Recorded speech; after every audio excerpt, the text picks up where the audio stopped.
I think the big question now will be, as I said, that playbook is bigger than what it's been used. So Mike Sullivan's had this history. He's done this before. He's called plays. So he's going to be challenged to do that now. And I agree with you. I think it's how they come out in this game. Is there a renewed sense of confidence, not just in Kenny Pickett, but in the plays that are called? You got receivers who aren't getting a lot of action. You had Pat Freiermuth, who had just one target last week. A run game that seems to be doing pretty well. So that should continue. But I'm wondering more than anything else, the middle of the field and whether or not these sideline routes continue, and if Kenny Pickett chooses to go in the middle of the field. I cannot believe that Matt Canada instructed him to miss open receivers. There have been open receivers in the middle of the field. That's Kenny Pickett's decision to do and to make those plays. So I think that's going to be the one thing I'm going to focus on more than anything. Yeah, I don't think like the routes are going to change that much. It's just like Kenny's confidence and mentality in his ability to make those plays. You know, the one thing I've heard a lot of people say, we took calls on this all day today, is this puts more pressure on Pickett. And I understand why there would be that opinion out there. Like, now he doesn't have Matt Canada, or at least publicly, people can't say, well, it was Matt Canada's fault. It's more on Kenny Pickett. So in that way, it is a referendum on him.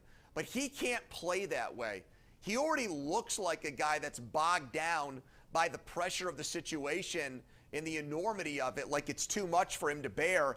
And I want to see him look relaxed, like he did in those preseason games that you called earlier this year, Bob. I know it was against inferior competition, but his whole demeanor was different, and we'll see if this change brings that out of him. Yeah, and one of those games he did the Conor McGregor, what do you call that thing? The arm toss thing, whatever it did. He was so did a confident. strut. Yeah, the strut. He was doing that, and also more to that point. Look what he did last year at the end of games. Last year when they came back, and how he put pinpoint targets in that Raiders game to George Pickens over the middle.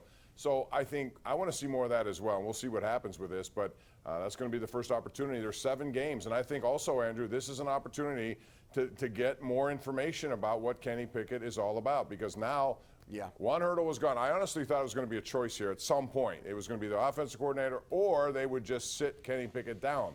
Never came to that, and it looks like Mike Tomlin's never going to really go to that measure. But this is going to be a very important 7 games for not only, Sullivan and those people, but also what Kenny Pickett does with it. Well, I don't want to get ahead of myself and say that, Pickett now has the next 7 games. It doesn't matter how bad he plays, because I still think he could get benched. But I agree with your overall point.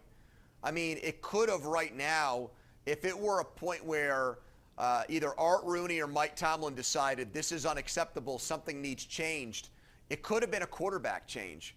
And they elected to see what the quarterback looks like without his offensive coordinator, which honestly, if given those 2 options, Bob, I would have made the same move. Me too. I would rather see Pickett with a new offensive coordinator than see Mitch Trubisky or Mason Rudolph with Matt Canada. Well, I thought if they were going to make a change, they would do it this week. They didn't do that. That was the choice they made, and I do agree if that was the choice, then that's the right choice for now. We're going to take a break, come back with more. 412-575-2600. Penguins and Rangers tomorrow, and there are some injury notes there concerning the Penguins. We'll talk about that and your calls coming up next.